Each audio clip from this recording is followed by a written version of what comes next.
Special thanks to Robert Wayne Footwear and Doc Martin.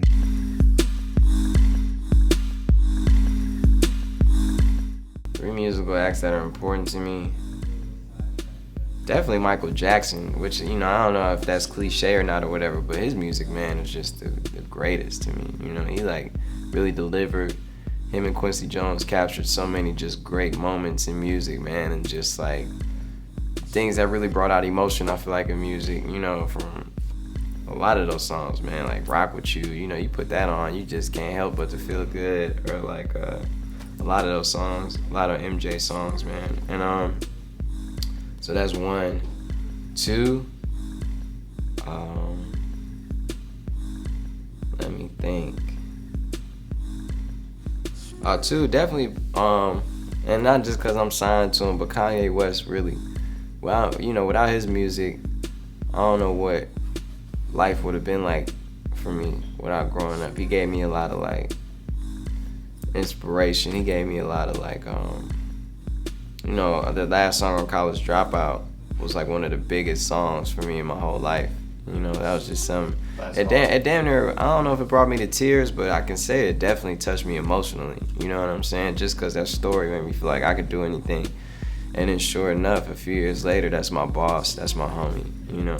So it's just like, that was one of the most influential College Dropout, Late Registration, Graduation, you know, all his albums, all of them, man. So he's definitely somebody who was one of the most influential artists for me. And who else?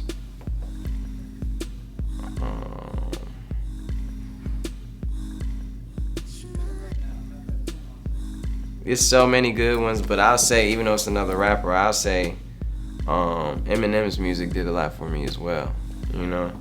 And it just was like music I would like drown out to and just be riding with, and you know, it was just like entertained by so much, and it did a lot for me, just like I said, growing up, especially from where I'm from, you know, Detroit. So those are three artists right there. That Prince is really tight too. Prince music is awesome, man. That's another artist who, like, I got into his music later, but man, he has some jams.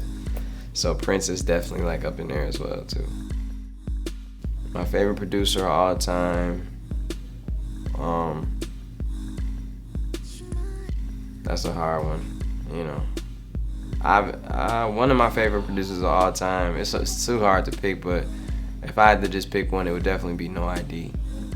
You know, he's somebody who, like, he done did everything, every type of song, and, you know, somebody who was an OG, who was humble, who was like trying to teach and always learn. So, you know, I respect that, for real.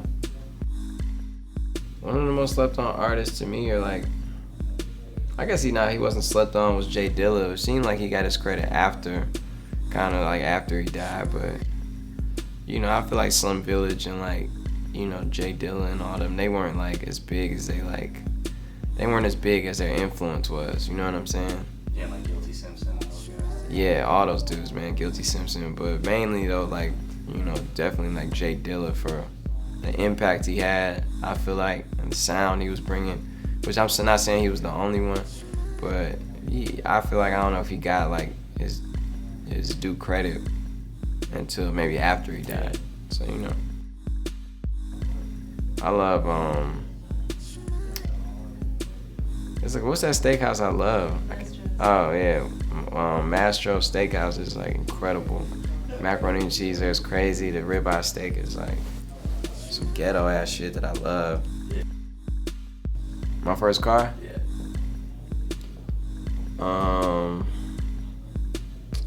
My grandma gave it to me. It was her car, but she had a stroke, so she couldn't drive anymore. So it was like a bittersweet thing. But it was a 2001 or 2002 Chrysler Sebring. You know what I'm saying? I was stunning hard because I got it like in 04, and it was like a 01 or 02. I lied and said it was a 04 though, because they had the same body type. You know what I'm saying? So I was stunned, and then ended up getting totaled. I got into a crazy accident because, like, in the snow, in the wintertime, just fucking driving in the snow, and somebody ran a stop sign. I had the right of way. I kept going. Somebody ran a stop sign, totaled my car because they were going so fast through the snow. And I slid into a phone pole, slid into another gate. Had to climb out the window. You know, I lied about where I was at. I was supposed to be home. I told my mom I was like on the whole other side of town, and she had to come get me. And you know, she was mad as hell. And you know, I was being young and stupid in high school, and it was one of the worst days ever, man. You know, but I ended up getting a new car later because the insurance money came in. And my grandma put a little bit more money with it, and I ended up getting a 2005 Impala. And I was like stunned so hard, you know. My favorite breakfast food? Eggs, man. I'm an egg dude. I'm an egg lord, you know what I'm saying? Scrambled eggs. My childhood celebrity crush was Stacey Dash. That was somebody who I like, you know.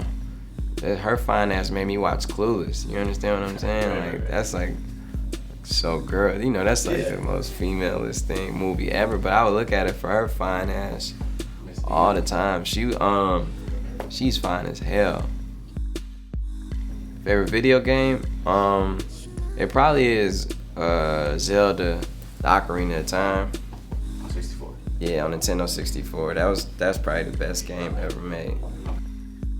I feel like the book I'll put people on to, you know, if I could put them on one, is this book called Asking It Is Given by Esther and Jerry Hicks. It deals with like the law of attraction, manifesting what you want. And literally after I read that book, a lot of things started unfolding for me.